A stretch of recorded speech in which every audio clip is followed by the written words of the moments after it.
Hello boys and girls, Ant here, and this is the Power Drive 2000 demo. Now, this is a sort of 80s themed, as you can tell just by looking at this and hearing the music, 80s themed style racing game that's got a Kickstarter currently going on, well, Kickstarter, I guess.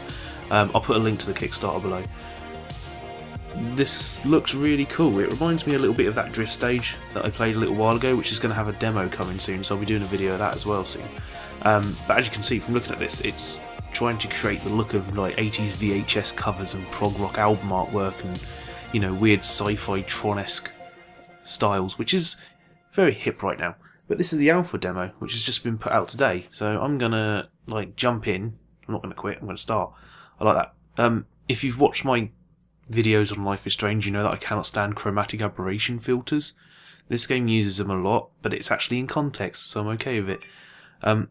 You can use keyboard control on this. It does give you keyboard and mouse controls when you start it up, but don't worry about that. We'll just stick with the controller. It works fine. It's got a drifting mechanic, like all these games do.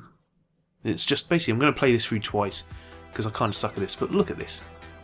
Look at this. How cool looking is this? Got neon trees. There's a weird grain filter going on, which he said you can switch off. Got turbo boost to use. Now I suck at the drifting, which you'll see as I go along this, because it doesn't quite work like what I'm used to in Outrun, I suppose, and even Drift Stage. I mean, Drift Stage drifting is literally friggin', you know, Outrun's drifting. This is slightly different. It's not as locked onto the track as you'd think it would be. Just crashed into stuff there. Obviously, you gain it by boosting. Now, here's where you see the chromatic aberration filter come in, all the distortions and stuff. But it actually suits this, because it looks like that weird sort of low-grade VHS quality look. That, I mean, I suppose if you weren't living through the 80s, you won't recognise too much. You'll probably recognise the way it looks when people mimic it, which is what this does slightly. But yeah, it's like, it's not exactly what VHS tapes looked like back then. But then again, if you recreated what VHS looked like on TV, you'd just have this fuzzy image with washed out colours and stuff. But this is really cool. And there's a finish line. I'm going to run through this again and try and beat my time, whatever it will be. But boom, that's like really cool. I love the setting and the look. It's a unique style for a racing game to have. The full game's going to have all sorts of extra modes, and there is a Kickstarter. You can support them on. I'll put a link below, like I said. But yeah, the full game's going to have all sorts of modes, gauntlet, time trial modes, and all this sort of thing, knockout challenges and all this. I'm quite liking the look of this, and right now it's at about, I think, 18,000 Canadian dollars. And as we know, Canadian dollars are the least valuable of all dollars, so it shouldn't take much to get up to the 45,000 it's asking for. Well, it's not much. I mean, you know, Yao chucked like 2.6 million into that Koji Igarashi's Bloodstained, and granted I did as well. But you know, chuck a little bit of this if you like the look of it. If you want something a bit different in the racing front. I think arcade races are sort of on their way back. There's a lot of simulation races around, and I find that kind of dull. Ridge racers died a death over the last few years.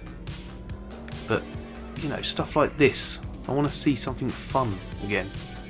Sort of racing games that are built around some sort of unique design. Crashing again. But you know, this is different.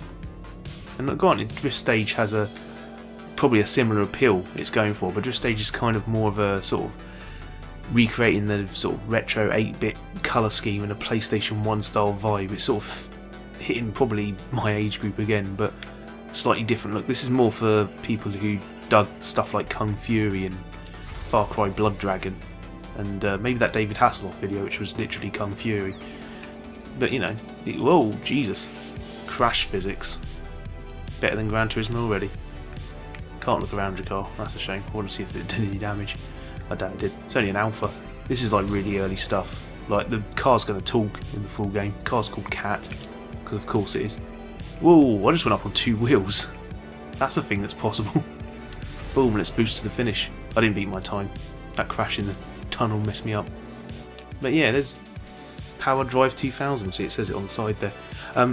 If you watch the video on the Kickstarter, you'll see some of the other tracks, and some of them are like sort of flowing metallic looking thing with giant metallic orbs and pyramids and stuff like that around. But yeah, This is really cool. Give it a look on Kickstarter. You can download the demo from their updates, they've got it on there. And yeah, give it a try. I quite like the look of this. I think it's about time we had a different sort of racing game. Anyway, catch you later. Bye.